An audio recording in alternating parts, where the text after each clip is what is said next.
Go for it. Friggin' what up, dude? Strider Wilson, and I'm the host of this podcast that's mine, going to be called History is Dank. History is Dank with Strider Wilson. Dankness from the ground.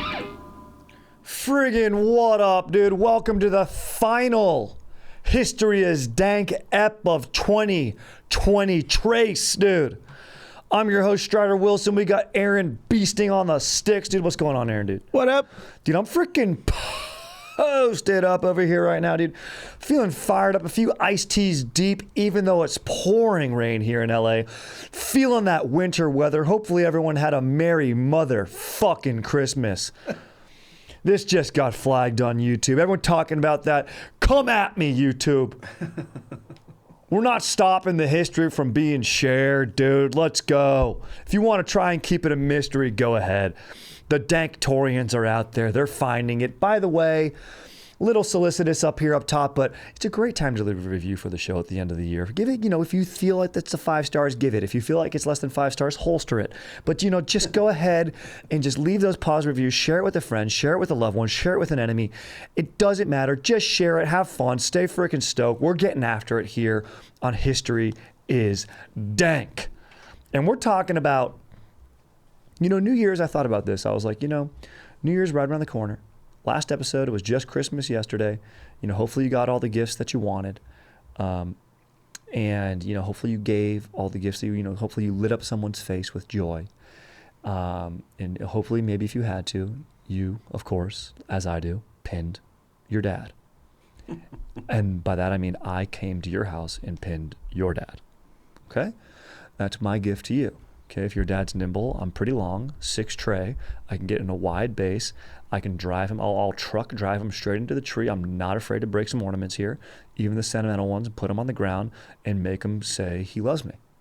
So that's what I will do for you this holiday season, and through the new year, because we still have a little time, and honestly, book me in advance, because I'm like the Santa. I'll magically show up at a few different houses in a few different cities, not in a sleigh, but in a lifted F-150, and you'll hear me roaring up your street, maybe in a Ram TRX, and I'll supercharge. That's how I'll get around town. I'll supercharge in my Ram TRX, cruise up, park in your driveway, knock over some decorations, come in there, pin your dad, and then cruise. Have a little bit of turkey on my way out.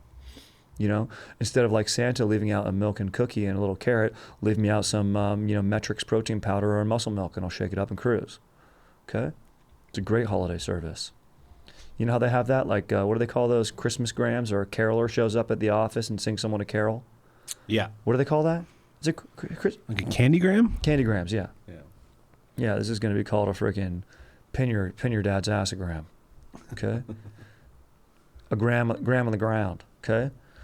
But anyway, I meant to highlight the fact that it is a season of transition, change, commencement, if you will. 1 year is coming to an end.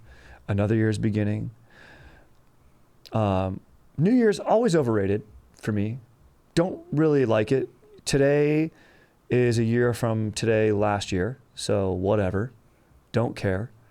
But I do like raging. But the thing about raging on New Year's is it's amateur hour out there. Bunch of morons out, morons on the road, morons being morons. So I like to find one place and post up with friends. That's it. It doesn't need to be anywhere special. Hopefully a house. A house party around New Year's is great. Throwback. Nothing better than a house party. I mean, dude, this might be a hot take. And I love live music. I love seeing musicians play. It's a phenomenal thing. It's human. It touches the soul. It's culture. But for my money, a big concert, count me out. Don't want to go. Stadium venue, too much work. Am I just getting old? Is this a bad take? You talking about for New Year's? It's for any time. I don't want to go. I mean, I like to go to a big show sometimes. Yeah. Drinks are expensive. I'd rather, maybe I'm just a lonely guy. I'd rather, instead of renting a limousine and going to a concert with friends, I'll rent a limousine, a stretch limousine, by myself, and just listen to the album. I'll listen to the Smashing Pumpkins album by myself. Aaron, if you invited me to Jimmy Eats World, I'd say, hey, cool, man. What night is it? Saturday? Sorry, got plans. Renting a stretch limo by myself. What album should I listen to? Ooh, For by myself, cruising around town with a bottle of Goldschlager. One, and a personal pizza. One album, go Bleed American. Yeah. Sorry, Aaron. I'm driving around. I'm just going to drive around the city, hire a driver, listen to Bleed American, pick up a personal pizza from Domino's, bottle of Goldschlager, and cry. Call my wife, ask her to come pick me up, and then have her remind me that I'm in a limo and say, just get dropped off. I'll say, thanks, I love you. That's my move. That's a concert to me. But today we're going to be talking... In that case, listen to Damage. It's an adult breakup album. Oh, that's huge. And that's by Jimmy Eats? Yeah. Yeah, okay. Dude, maybe I'll listen to both, bro. I'll hire this driver. I'll extend the journey. Yeah, they're Let's not go, long bro. albums. I mean, it's how long is an album? An hour? 90 minutes? No, like 45. Yeah, bro. You know, I'm at least, there's probably a car minimum, you know? Yeah. There's probably a 2-hour minimum. Yeah, bro. I'll bring both albums. Yeah. Bump it. Maybe I'll get a Hummer limo sitting in a jacuzzi. Being in a jacuzzi sad? Put it on my box. Put it on my box, baby. Having a personal epiphany in a jacuzzi in the back of a stretch Hummer, just going around town by myself, listening to Jimmy Eats. Yeah. That sounds sick. That sounds like a sick-ass music video, dude. You know what's a good-ass call? Music videos of, music of just whatever bangers, but just of me, like making my own music videos. I didn't play the music, just popular songs. Like, it'd be funny to do it to like U2. Just make my own music video of U2. Like, not me singing the song or anything, but just me and my life, but to a sick-ass song. Be kind of tight. Just going to the bank, doing errands, just researching my podcast or sending emails. It's a beautiful day. Ding, ding. Just emailing back fucking, Ryan from ATC. Hey, Ryan, thank you for the ads. Appreciate you. Oh! Nobody by that name here. But And I thought about it in my brain. I was like, should I use someone's name? But maybe I don't want to. In case there's any weirdos listening. Nah, we don't have any weirdos here or Danktorians, dude. We got freaking chillers, dude. Email Aaron from ATC. Ho-ho! Busted. All right, let's get into it. Enough of this chit chat, this riff raff. We're talking Metamorphoses. Okay? This is a Roman poem written by Ovid, the year 8 AD. Okay? Ominous Domini. What does it mean? AD. People always thought it meant after death, but no, this is when Jesus was 8. Jesus probably had teeth that were like falling out and stuff, and separated at this point, dude. He was 8. He's probably, building a slingshot. Like David, probably, idolized David and used a slingshot. If you think about it, that's like an ancient gun, dude. It's kind of like, dude, David took out Goliath, but kind of with like an ancient gun. It's like if you were a jacked dude and some, regular sized dude who was supposed to get murked by Goliath had a gun, is that a fair fight? Should we not be celebrating David and Goliath? I'm kidding. It's a sick ass story, dude. You know what I'm saying? It's more than just small standing up to big. It's, also, nations, small nations standing up to, oppressors, dude. In any case, we're not talking about David and Goliath today. We're talking about Ovid, bro. And he does not have biblical allegory. He does have religious allegory and reference, but to the Greek gods. So we get a lot of the stories. A lot of times you go, where did I hear about Hercules? You hear about him, obviously, probably Odyssey and Iliad, which for my money are better stories, epics. At least they're more coherent or cohesive, and they're really long as fuck. But these stories, Metamorphoses, it's more of a poem, maybe an epic, but there's over 250 characters. It's, we'll get into some of the major thematic elements, maybe rhetorical devices here, and also, symbolism and basically the themes But the main theme is just what holds these 15 books together and 250 characters orating back and forth seamlessly, not really seamlessly, sort of. I mean, I don't want to be harsh here, incoherently, but abruptly, maybe is the word, going in and out of different stories over 15 books, 250 characters. The major thematic element holding this entire piece together is transformation, or metamorphosis, how we say it today, or metamorphoses, not to be confused with Kafka's Metamorphoses. Everyone says Kafka-esque. Annoying. Am I right? Yeah. If someone says, ooh, Kafka-esque, what are they talking about? Yeah. Probably what they're talking about is someone breaking the rules or taking you out of ordinary thinking abruptly and diving into the absurd. But in any case, very annoying to hear someone say that. I regret even saying it now, but I had to shed light on it. The Metamorphosis by Kafka, that's 1915. That is about dude, I forget the character's name, Gregor Samsa, and he's wakes up and he's a bug now. Yeah. And then he has to deal with the fallout of that. So it is transformation, right? He transforms into this bug. And maybe there are some similar themes. Maybe we'll all touch and go with that throughout the ep. But Metamorphoses, it's a collection of mythological and legendary stories, many taken from Greek sources, like I mentioned, but written years later, maybe 500 years later, maybe even more, 800. These stories have been around for a long, long time, probably since the beginning of Greek culture, right? Oral traditions written out, and they call it like the dactylic hexameter. So, Homer would recite the Iliad or the Odyssey or the Aeneid, famous Greek stories. And we have Ovid drawing from those epics, and these stories, we'll dive into them more, get into a little bit of detail. There's so much. I mean, you could take you a lifetime to read this stuff and unpack it all. But this epic transformation is really the only true shared thematic element among the 15 books. Often you have characters going on, at times there's comedy, there's tragedy, elegy, it's pastoral at times, teaching, trying to take this complex life and make it simple. These stories, they're unrelated. They're told in chronological, maybe I was being too harsh. It is supposed to be Ovid's goal, besides to survive forever, and we'll get into that, is a telling of the founding of Rome in chronological order from the creation of the world.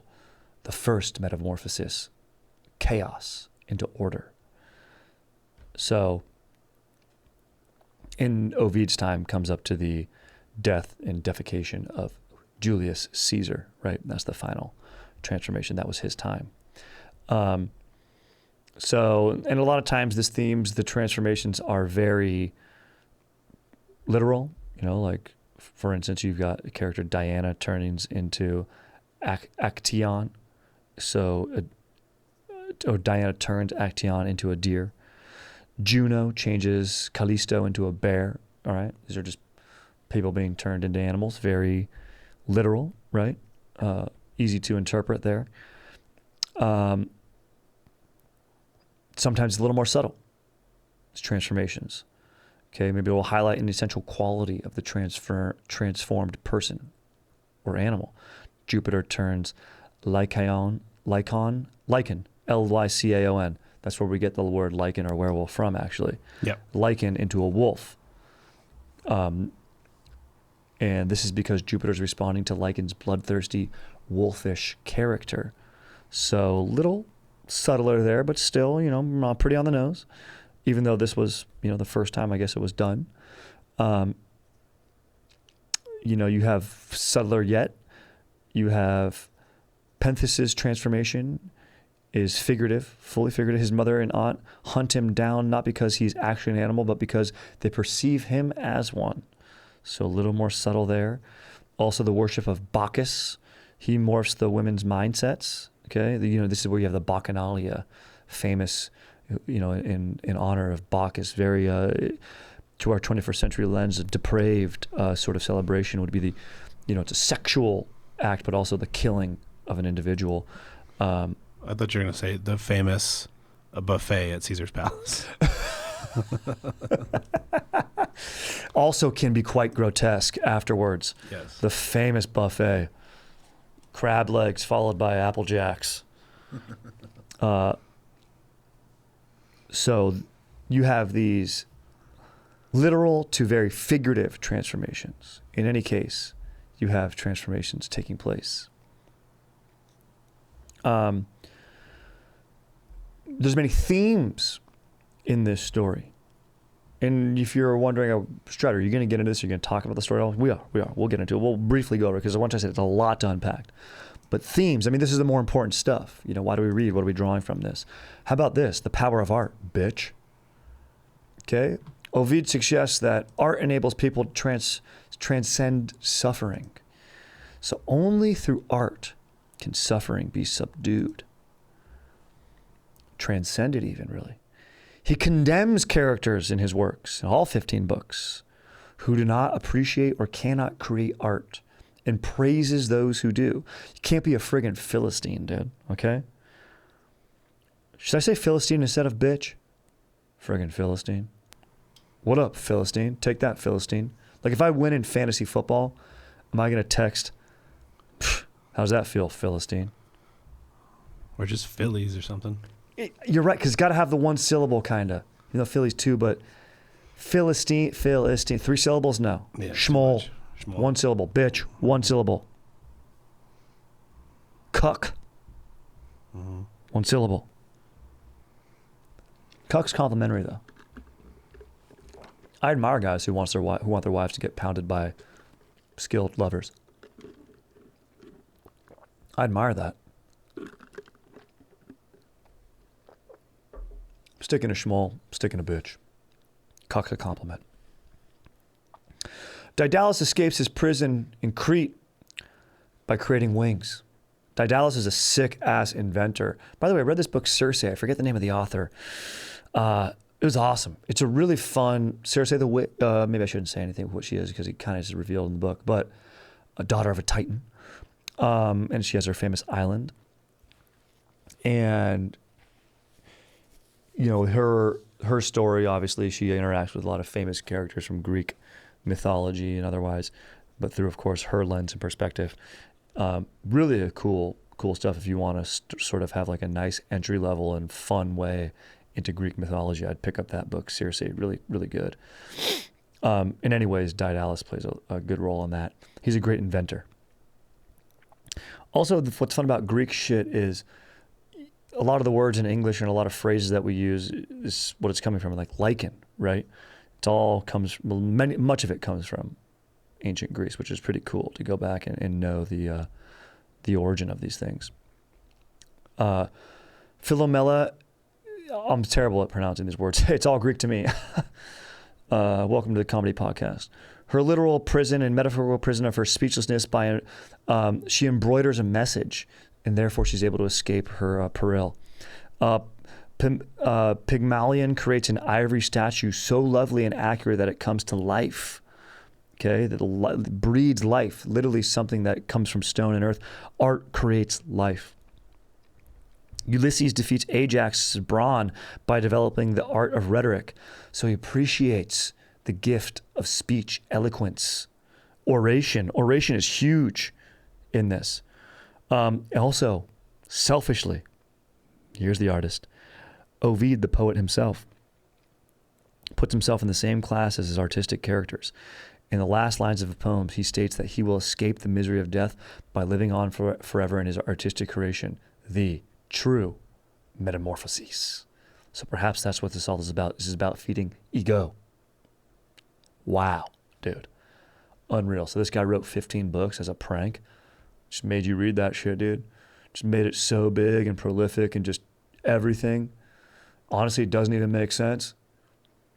Characters, there's 250 characters, barely any callbacks. It's based on stuff that already happened. I just kind of rewrote it, but in Latin instead of Greek.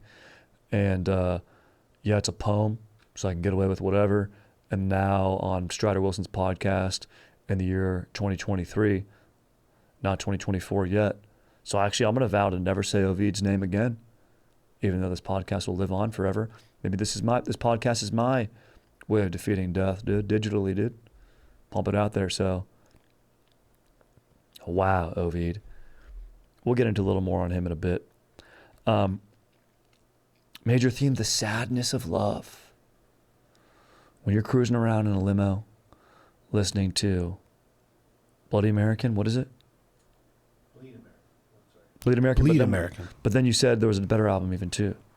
Well, no, I said Damage is an adult breakup album. Yeah, well, you're cruising around in a limo by yourself in the holiday season. It's raining. You're in this back by yourself. Paid about $1,500 for a stretch Hummer limo, 2 hours to listen to Damaged and Bleed American. Drinking some Goldschlager, eating a personal pizza in a jacuzzi. You're gonna understand the sadness of love.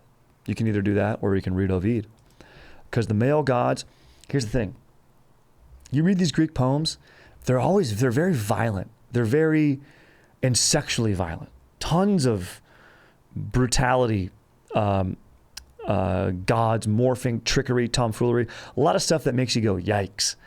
And that's the male on the women. And then conversely, Ovid does no favors, and maybe it's not his choice. This is sort of the way it's been, and I guess the annals of the Greek mythological stories. Women, when they love men, their passion often causes them to betray their fathers, families, and cities. Hilarious. Like Medea's love for Jason leads her to turn against her father and her home. Celia's love for Minos inspires her to scalp her father and betray the people to a foreign army. Ovid says there's no lasting happiness to love.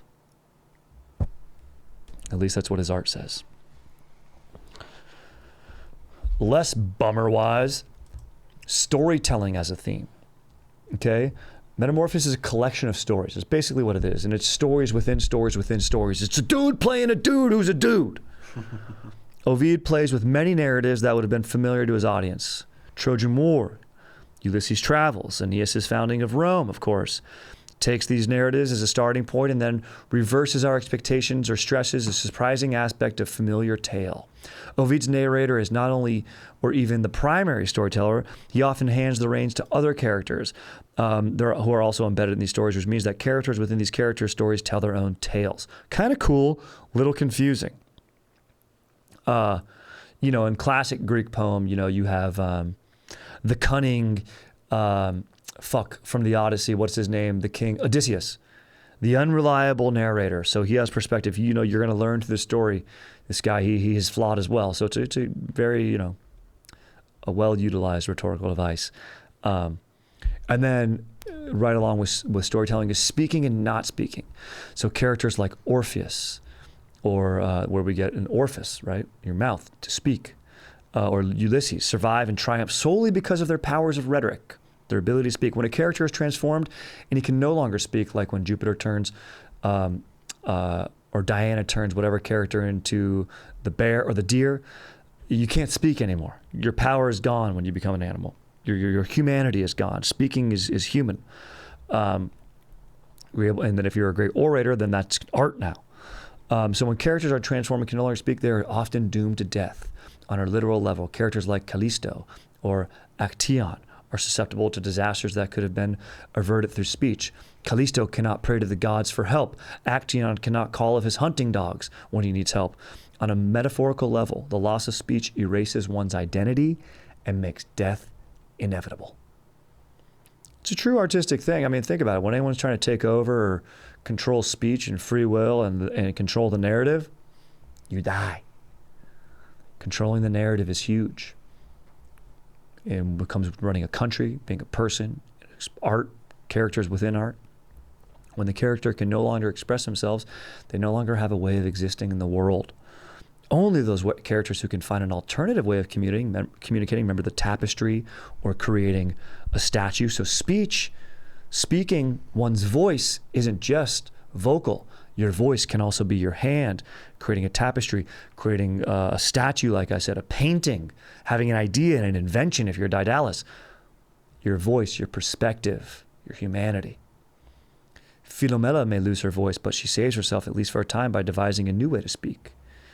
Ovid suggests that those who speak live, and those who do not die. Die. Still ties into Kafka's piece here. Tying it back in, Metamorphoses, 1915. He's a bug. He can't, he has the sister character who is empathetic towards him. They say this is the most celebrated short story. It's funny. I'm doing one of the longest stories of all time. Very funny.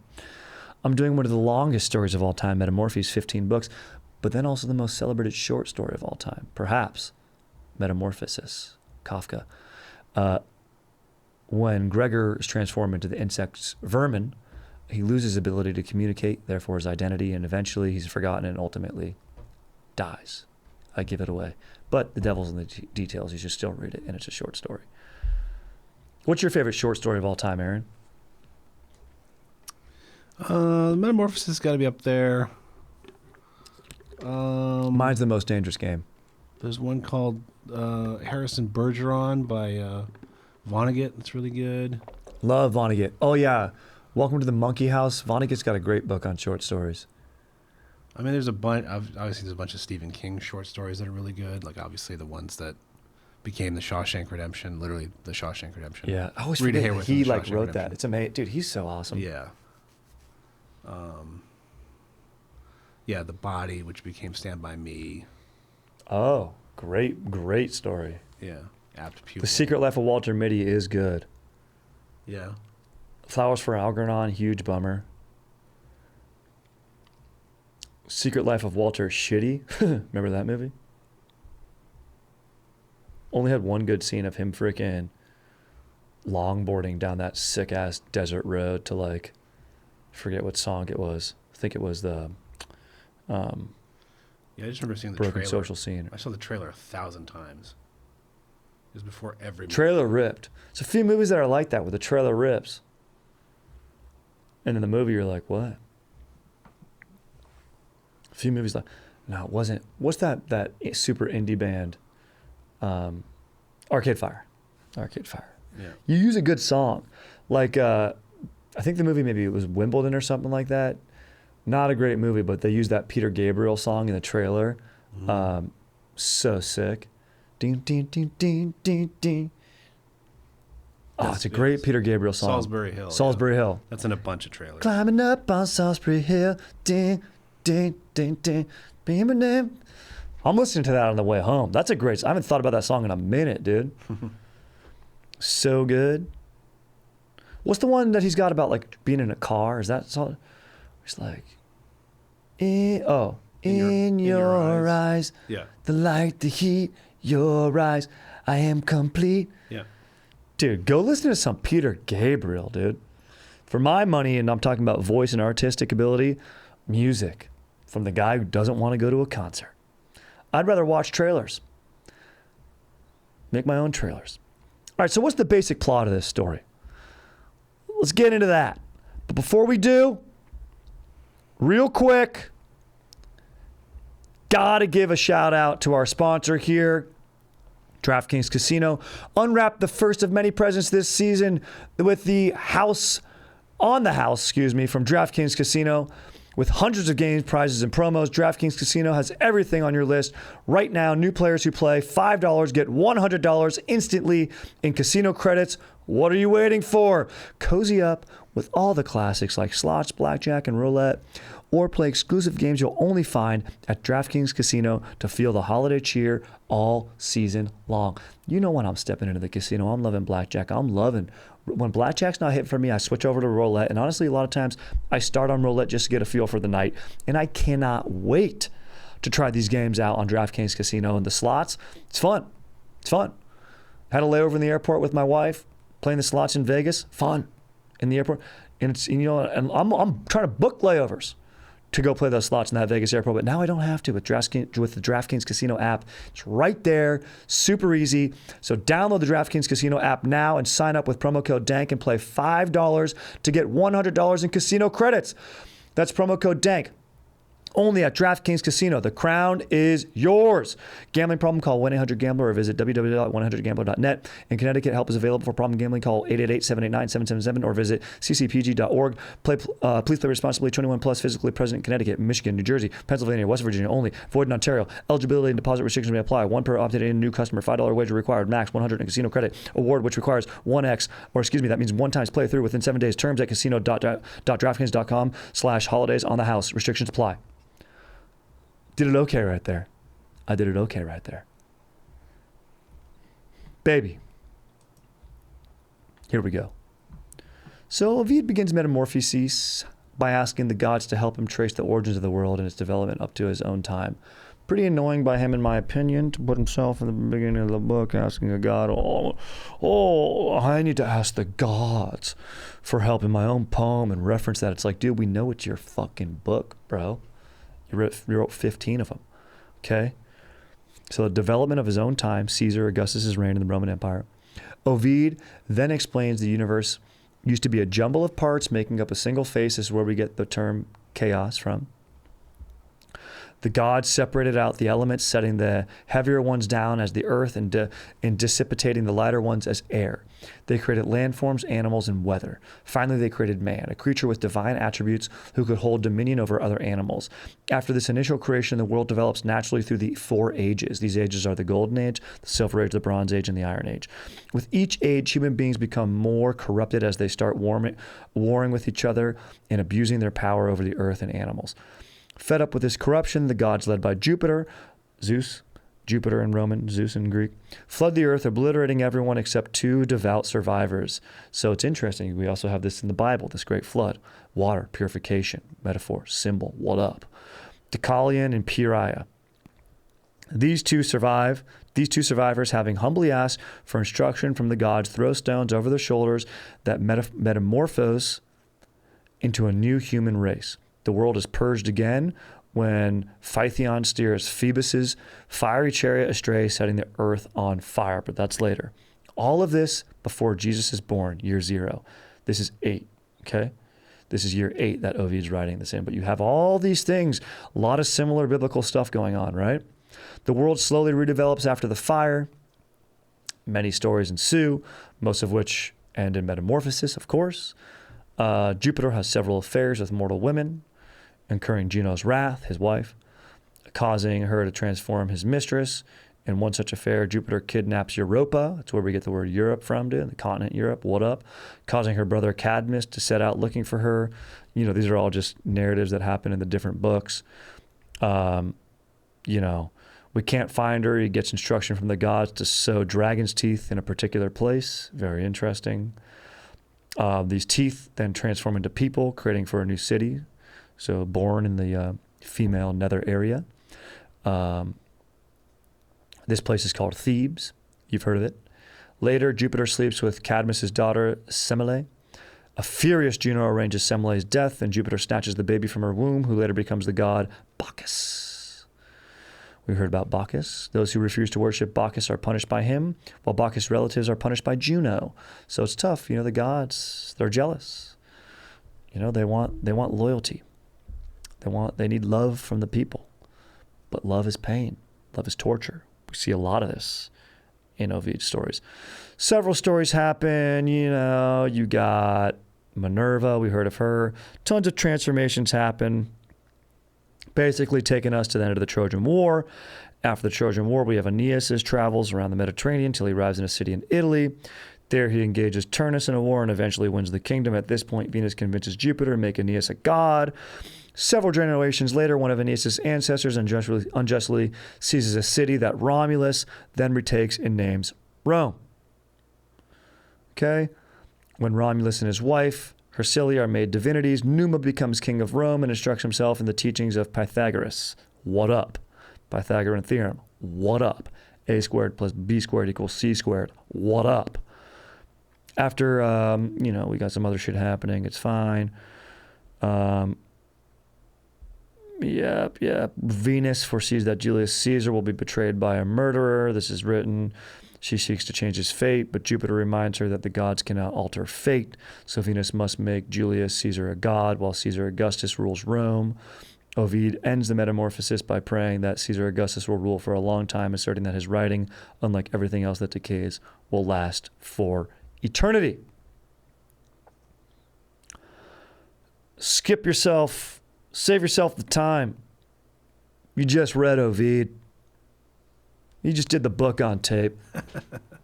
Via History is Dank. You're welcome. Put this in go around in a limo and listen to this. Let's take a passage here. We have a quote from Ovid. This is a passage from Book 10, lines 254 to 58, describes Pygmalion's infatuation with his own statue.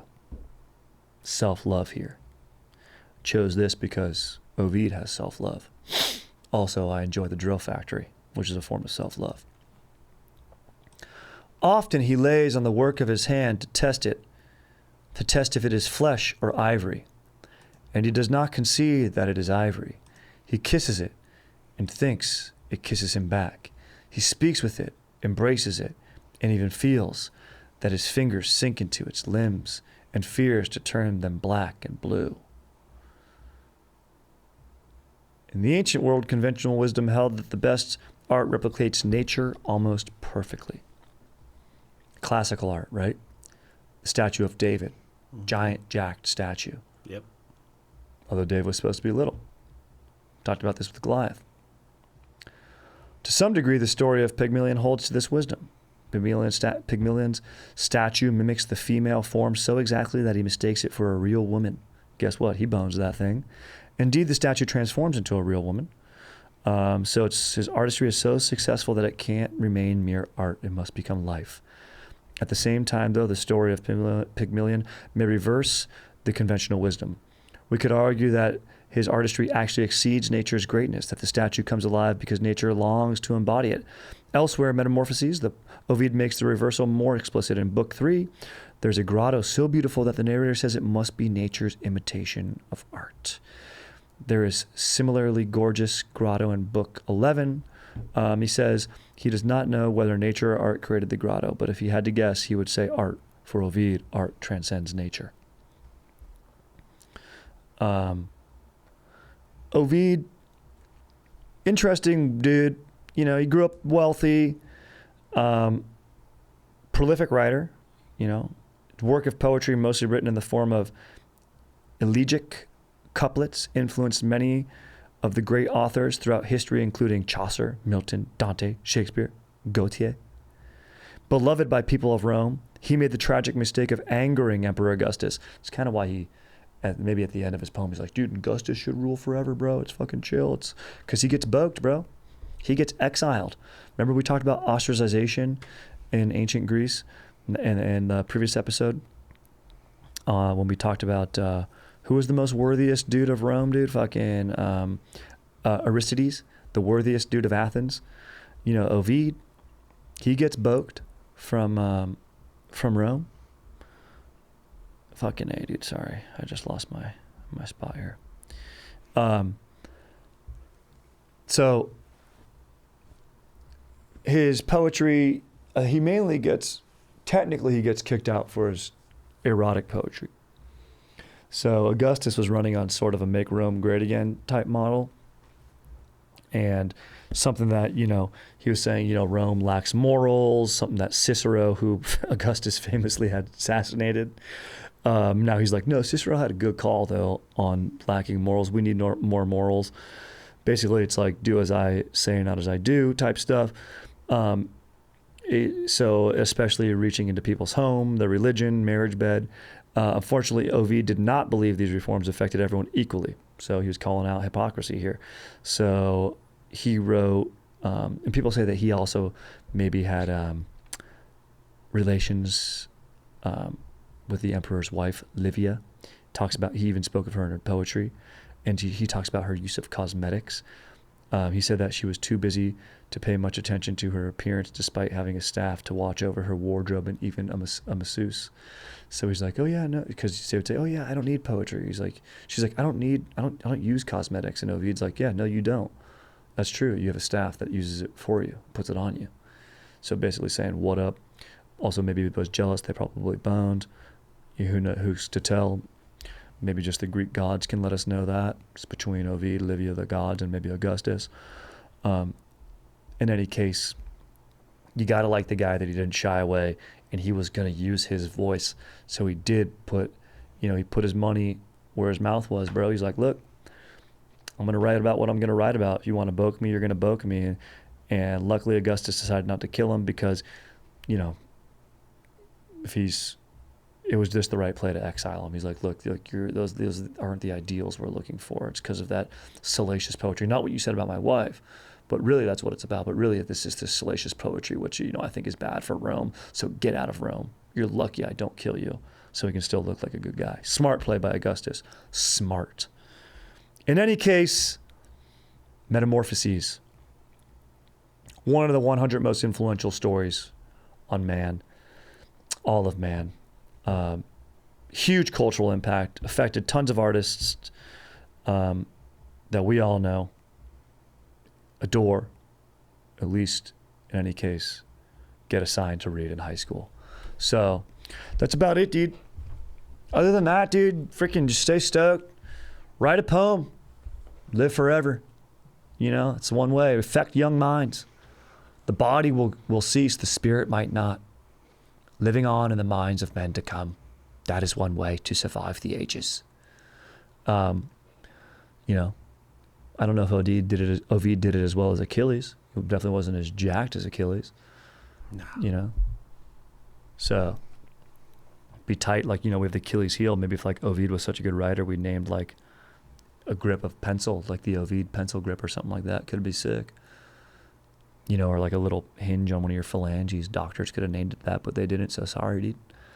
In any case, stoked to have gained this sick-ass knowledge. Stoked for another year in the books for History is Dank. This year is history for the pod. We'll see what happens going forward. Very freaking stoked. Leave a review. Aaron, you're a beast. Thanks for everything this year. Thank you. We will see everyone in 2024. Looking for some more. Let's go.